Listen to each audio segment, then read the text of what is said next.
Chers collègues, permettez-moi de vous faire la liste des interventions militaires directes et indirectes des États-Unis d'Amérique depuis 1945. Les États-Unis, l'impérialisme américain, sont intervenus en Chine en 45-46, en Syrie en 1949, in Korea 50-53, in China 50-53, en Iran en 1953, au Guatemala en 1954, au Tibet entre 1955 et 1970, en Indonésie en 1958, la baie des Cochons à Cuba 1959, en République démocratique du Congo entre 1960 et 1965, en République dominicaine en 1961, in Vietnam 10 jaar 61-73, in Brazilië 64, in de Republiek of Congo 64, in Guatemala weer eens 64, in Laos 64 tot 73, en République dominicaine 65-66. Je n'ai pas encore fini, chers collègues. L'impérialisme américain est intervenu aussi en Pérou en 1965, en Grèce en 1967, au Guatemala à nouveau en 67, au Cambodge 69, au Chili avec la démission forcée par la CIA du camarade Allende en 1973, en Argentine en 1976, en Angola les troupes américaines en 76 jusqu'en 92, en Turquie en 1980, en Pologne en 1980, en El Salvador 81, Nicaragua 81, Cambodge 80 95, le Liban, la Grenade, la Libye en 86, en Iran en 87, les États-Unis d'Amérique sont intervenus en Libye en 89, aux Philippines en 89, au Panama en 1990, en Irak en 1991, en Somalie entre 92 en 94. De Verenigde Staten van Amerika zijn tussengekomen in Bosnië in 95, in Irak weer eens in 92 tot 96, in Sudan in 98, Afghanistan 98, Joegoslavië in 99, Afghanistan in 2001. Les États-Unis d'Amérique sont encore intervenus en Irak entre 2002 et 2003, en Somalie en 2006-2007, en Iran entre 2005 et aujourd'hui, en Libye en 2011 et au Venezuela en 2019. Qu'est-ce qu'on a à dire à ça, chers collègues? Qu'est-ce qu'on peut dire qu'une puissance aussi dominante au niveau du monde est intervenue dans tous ces pays? Quel intérêt avons-nous, la Belgique, avons-nous, les peuples européens, de se lier stratégiquement avec une puissance aussi dominante? Ik spreek hier ook over vrede. Vrede in de wereld. Vrede in de wereld. Ik heb hier al de interventies gehad. Om die interventies te doen hebben de Verenigde Staten van Amerika een van de grootste militaire budgetten van de wereld. 732 miljoen dollar aan investeringen in wapens en een leger. 732 millions de dollars. Le budget militaire américain, à lui tout seul, est plus gros que les 10 pays qui suivent par après. Le budget militaire de la Chine, de l'Inde, de la Russie, de l'Arabie saoudite, de la France, de l'Allemagne, de la Grande-Bretagne, du Japon, de la Corée du Sud et du Brésil, ensemble, représentent moins de dépenses militaires américaines, militaires que les États-Unis d'Amérique. Je vous pose la question, qui est un danger pour la paix dans le monde?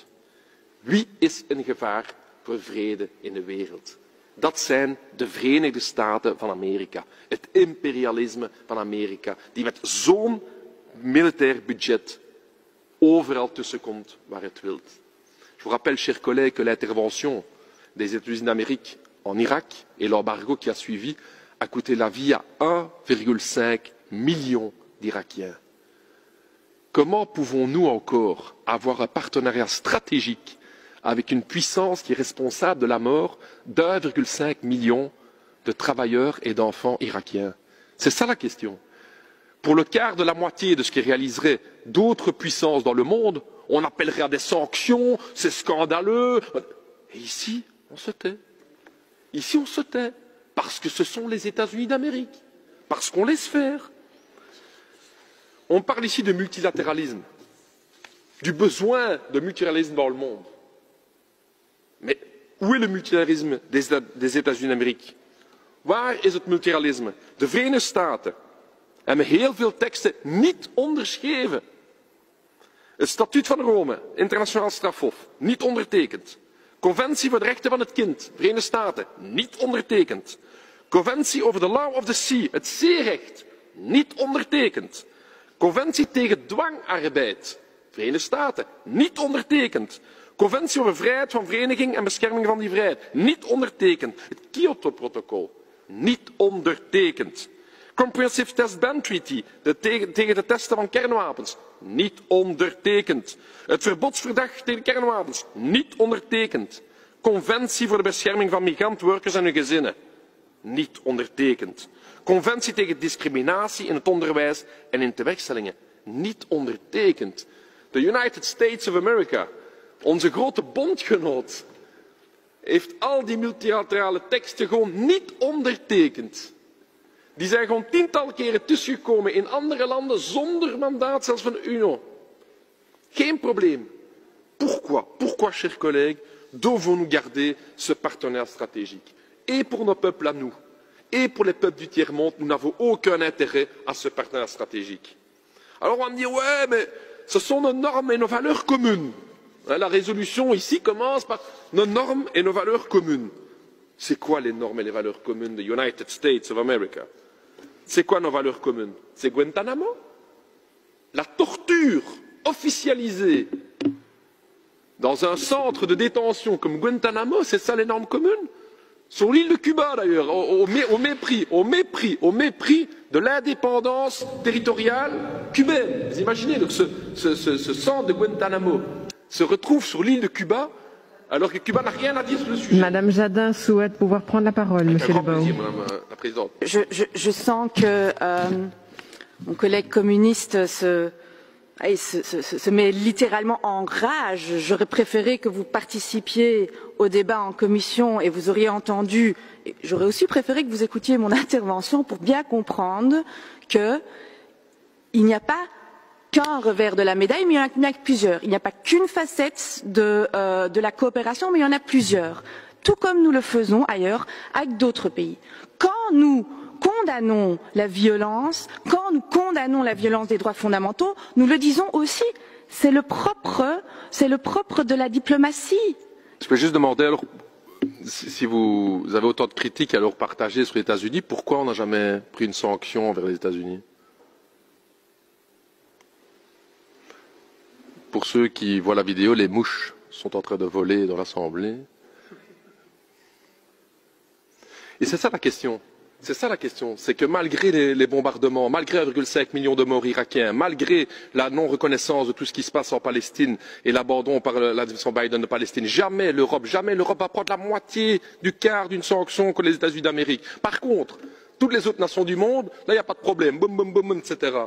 C'est ça le problème des 2 poids 2 mesures. Et votre résolution, elle parle effectivement d'un partenariat stratégique. J'ai parlé des normes communes. Normes communes. Les États-Unis d'Amérique ont 2,2 millions d'Américains dans leurs prisons. 2,2 millions d'Américains sont en prison. C'est ça les normes communes. 4,5% de l'humanité est américaine. Mais 22% de la population carcérale dans le monde se trouve aux États-Unis d'Amérique. C'est ça les normes communes. C'est ça les fameuses normes communes qu'on parle avec les États-Unis d'Amérique. Le nucléaire, l'armement nucléaire. L'administration Biden annonce un remplacement de l'ensemble de l'arsenal nucléaire américain à hauteur de 1,7 milliard de dollars. Où est le danger pour le monde? Les relations entre États. Permettez-moi quand même de parler des relations entre États. Il y a 3 semaines, enfin il y a qu'à 5-6 semaines, tout le monde parlait ici d'un hacking. On n'avait aucune preuve, mais ça venait de la Chine. Les Chinois avaient hacké le Parlement européen. Oh, tout le monde en parlait, c'était le bras-le-bas de combat. Mais que font les États-Unis d'Amérique? Les États-Unis d'Amérique, tout simplement, ils mettent sous écoute téléphonique officiellement nos premiers ministres. Madame Merkel, toutes ces conversations, via le Danemark, la NSA américaine, met l'ensemble de nos premiers ministres sous écoute. Que fait l'Europe? Rien du tout, rien du tout, non, sorry, on va essayer de parler pas trop vite la prochaine fois au téléphone, comme ça vous entendrez mieux nos conversations. Edward Snowden nous apprend que les États-Unis d'Amérique, via le programme PRISM, filtrent l'ensemble de nos communications par mail européennes. Tous nos mails, que vous envoyez ici les uns les autres, hop, ça passe par les États-Unis, hop, ça revient, c'est filtré.